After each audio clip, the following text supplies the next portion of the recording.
Ayan po guys, magluluto tayo ng gulay. Ito po yung gugulayan po natin. Ayan.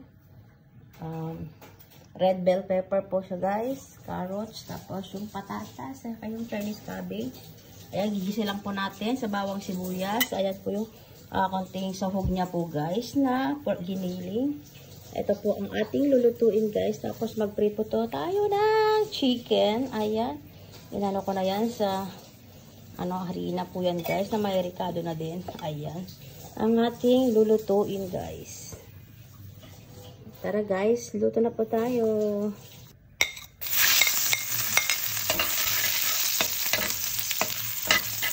Ayan po guys, gisa muna natin yung bawang. Ayan, pag medyo brown na po yung bawang, lagyan natin yung sibuyas. Ayan. Lagyan natin yung sahog na po na pork giniling. Ayan.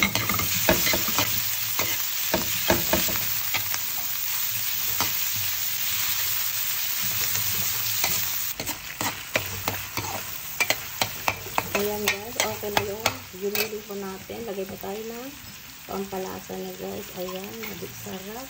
Lagay na din po tayo ng paminta. Ayan. Depende na po sa inyo kung madami kayo maglagay guys. Pero ako, madami ako maglagay guys ng paminta. Para manuot na po yung lasa sa pork natin. Ayan.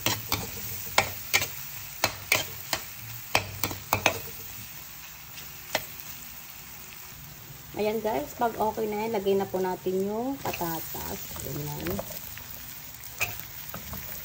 Sabay ko na po yung, guys, yung carrots na ginayatin natin.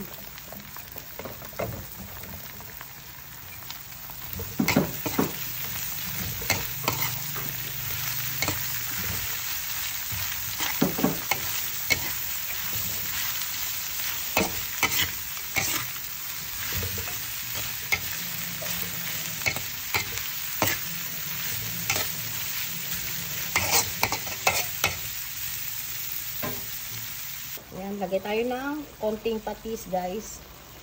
Depende po sa inyo kung patis or asin ang ilalagay nyo dyan. Tapos sabay ko na po ilagay yung natin, Chinese cabbage po. Ayan. Mabilis lang tumaluto guys.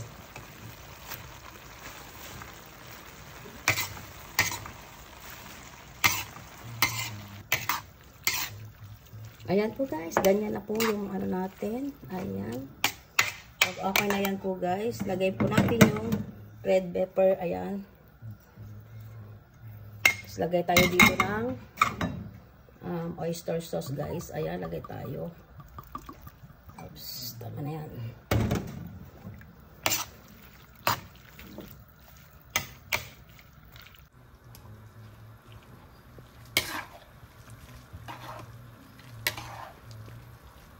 Ayan po guys, ready to serve na po ang ating ulam. Ayan. Tapos lulutuin natin yung fried chicken guys. Prito lang po tayo ng manok na terno ng ating gulay. Ayan.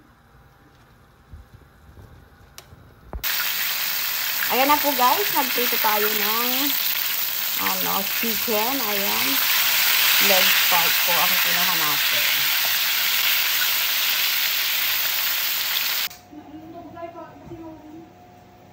Ayan na po guys, ang ating naprito. Ayan.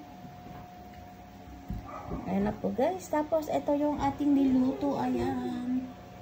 Ito pa kutsara na.